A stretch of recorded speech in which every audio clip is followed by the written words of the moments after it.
Hello and welcome to an online edition of One-on-One Sports. I'm Greg Brzozowski. And I'm Joey Accordino. We've got an action-packed show today, so let's start things off by looking at the potential lockouts in the NBA and the NFL.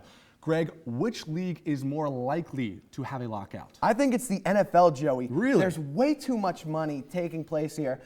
Billions and billions of dollars for this thing to go smoothly. Both sides want it, the owners and the players, and neither's going to back down. The owners want to pay the players less to pocket more of their money, and the players want the same amount or more. I think that it's just become a situation where there's too much for anyone's sake, and it might lead to some nasty negotiations and a lockout where we could miss some games this season. There could be a lockout, but I disagree. I know there's a lot of money on the table, but that's the nature of the National Football League. There's always a lot of money involved, and there will be nasty negotiations.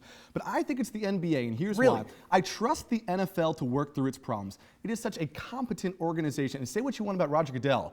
He gets things done. I think he's going to get this done. He'll figure it out. I don't trust the NBA. That lockout in '99, I just don't trust them as a league to figure things out. See, I think that they're going to learn from their experiences in '98, '99, and it's going to benefit them and it help the NBA to get past some of these stages. Meanwhile, the NFL, I think it might lead to some problems. All right, well, let's move on to this next question now, Joey. Who do you think that this lockout would be worse for, the NBA or the NFL? It's definitely the NBA, Greg. The NFL has had so much more time to build momentum, build a fan base. Right now, the NBA is just emerging from the dark ages of the late 90s, the early 2000s. They have a brand now. They have great young players. You look at a player like Derrick Rose, who may be an MVP candidate this year, the tandem in Oklahoma City, Russell Westbrook and Kevin Durant, Dwight Howard, Blake Griffin stealing the show this year. People are getting back into the NBA. It's such an exciting league. If they have a lockout, things go south quickly. I completely agree, Joey. If you remember in '98, '99, when that lockout took place, it took a lot for the NBA to get their popularity back to where it is now. You know, Jordan had just retired,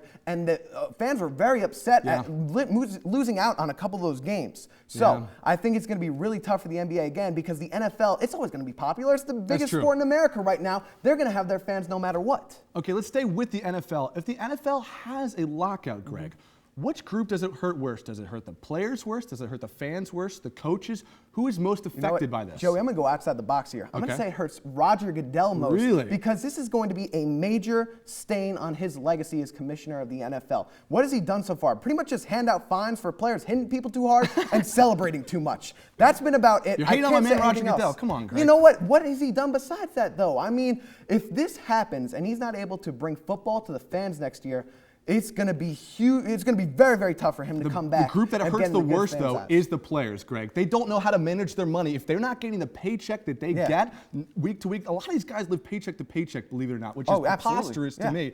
But they do. They don't know how to manage their money. You look at Antoine Walker going bankrupt, Mike Vick going bankrupt, of course, because that whole situation. Yeah, we don't want to get into those details. I don't trust the players to financially manage their money enough that it doesn't affect them the most out of any group. Roger Goodell's not losing his house. Players would lose their house if there was an NFL lockout. It's very true. It would be very tough for them to get through that. Yeah. All right, well, we've got to take a quick break, but coming up next, I'll be sitting down with Matt Curry and Nick Kurtz to debate the greatest individual performances in sports history. You won't want to miss this.